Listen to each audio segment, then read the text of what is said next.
What's up, everybody? My name is Steven from North Star Forever, and I'm going to do a quick breakdown of my short film choices.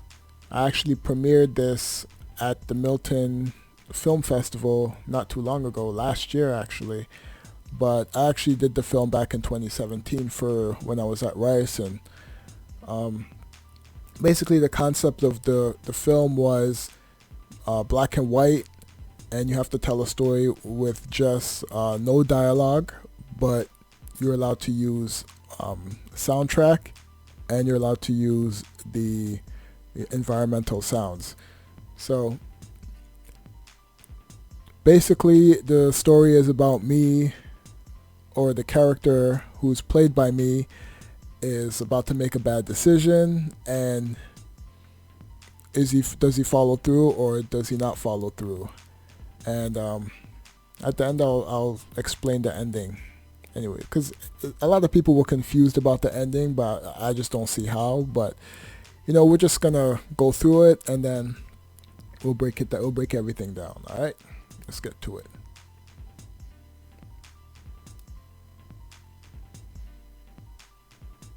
Oh, the score was done by my brother Chris. His company is mentalography.com. It's an original score, and he always does his thing for me. So here's the introduction scene where I'm getting ready to go to wherever I'm gonna go to, but I'm basically gonna go to work or somewhere because I'm dressed up, and I'm just sitting on a bed, and I'm just contemplating my thoughts. The shot of the hands is basically saying that it's kind of like the do you want to get your hands dirty type message. So as you can see, my hands are dry. You can see them crackling, and he's just looking to see if what he needs to do is the right thing.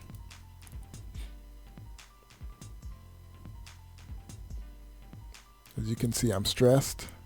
I get up. I head to the bathroom. At this point, I'm just going to wash my hands. At this point, you kind of don't know if he's already done the deed, but if he did, he would have blood or something on there. But he's kind of looking at his hands to see if he should get them dirty. He probably doesn't like his hands, so that's why he went in the bathroom to clean his hands so he can get dressed, finish getting dressed. So as I'm wiping my hands with soap, the water comes on.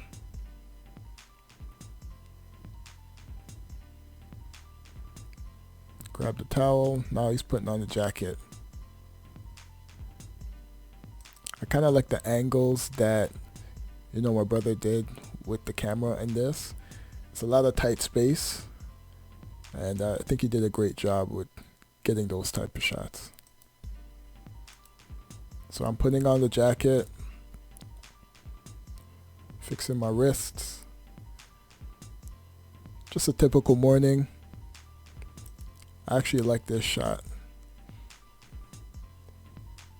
It just shows that there's a lot of stress going on, and he's not sure whether he wants to do it or not. I come down the stairs, stressed about life. As I look down, what do you see? You see bills, right? So you really don't know what the character is going through. So you can pretty much put this type of situation in this type of what's the word I'm looking for? You can pretty much put this character in any type of situation, but obviously the bills are an issue. They're just piling up.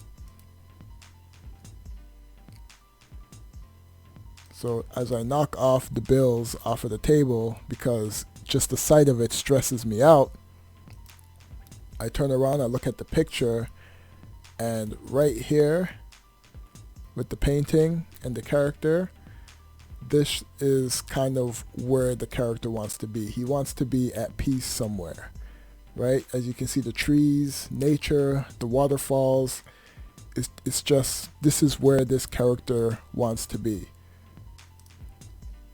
So for a brief moment, maybe he sees peace.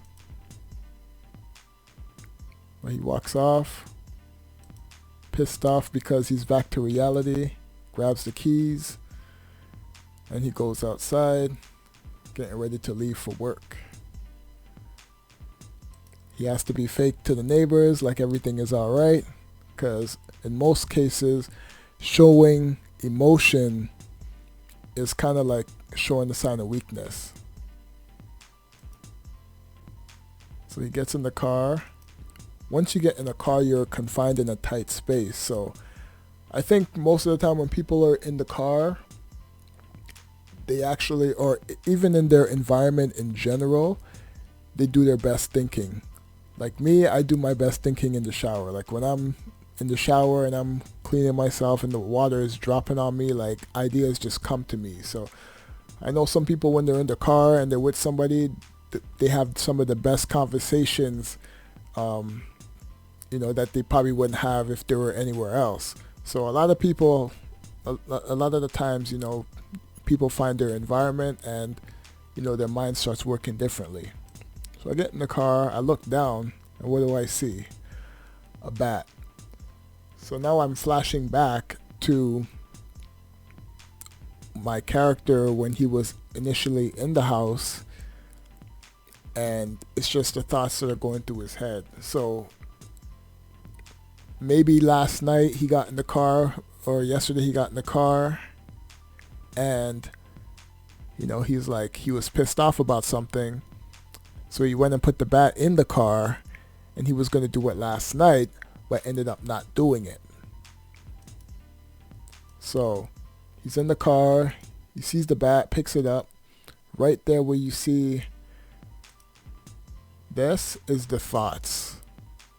He's putting himself in the situation that what he wants to do to whoever has pissed him off, or whoever, or whatever caused him to react the way he's causing. He's visualizing it in his head. So now you have a guy in a suit, and then he's thinking about a guy wearing all black, shades, holding a baseball bat, presumably looking at someone who's, restrained.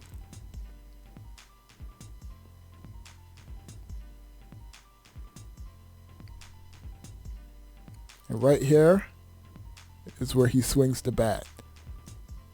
He's actually thinking about doing it.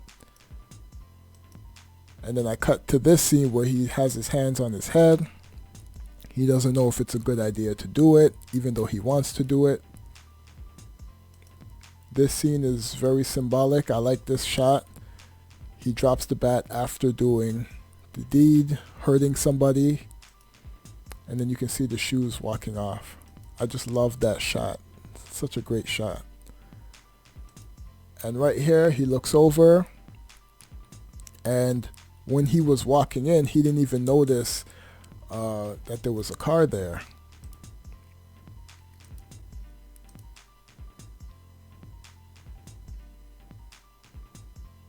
Who is it? It's the mom. And the mom comes in, she's all smiling. She sees him in the house, he's all smiling. He just comes in and he hugs his mom. Choices.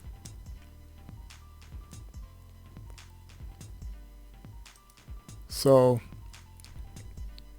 sometimes the moral of the story that I was going through is that sometimes no matter what you're going through, you actually need love, right? Because sometimes a hug can go a long way. Like, you can have the worst day, but as soon as you hug someone, it will change your whole mood, right? Someone makes you smile, it can change your whole mood, right? This character in this movie, played by me, was basically going through something, and he had to go deep in his thoughts on what he wanted to do. So as soon as something took him out of the element of, trying to hurt somebody, he actually snapped out of it, went back and tried to solve, his emotional problems with just a hug. He felt like if he went and hugged his mom, that, he would feel a lot better. Right? So, because if he would have left and did what he did, and he would have came home, the mom would be smiling, but he would hear the news, typical situation where, if the police are looking for your son and they're looking to arrest him or whatever, it's just going to change the whole mood of the story. It's going to have a snowball effect emotionally. But seeing the car and knowing that he has a loving parent, stopped him from doing something that he would have definitely regretted. Because once you cross that line, there's really no turning back. So sometimes you just need that balance, and sometimes you just need someone who's going to understand what you're going through, and it helps keep you on the right track. So that's pretty much what I was going for with my short. It was supposed to only be 2 minutes. It's 2:35, but that's pretty much what I was going for. A lot of people enjoyed it when I was at school, so I felt I did a great job. Original music by Mantellography. And this is basically the shot of me going back in the house, realizing that this character is going to make a mistake, and he's trying to change whatever thoughts he has going on in his head. Anyways, I'm going to leave it at that. Thank you for watching. This is North Star Forever, and I'll catch you guys on the next one. Thank you.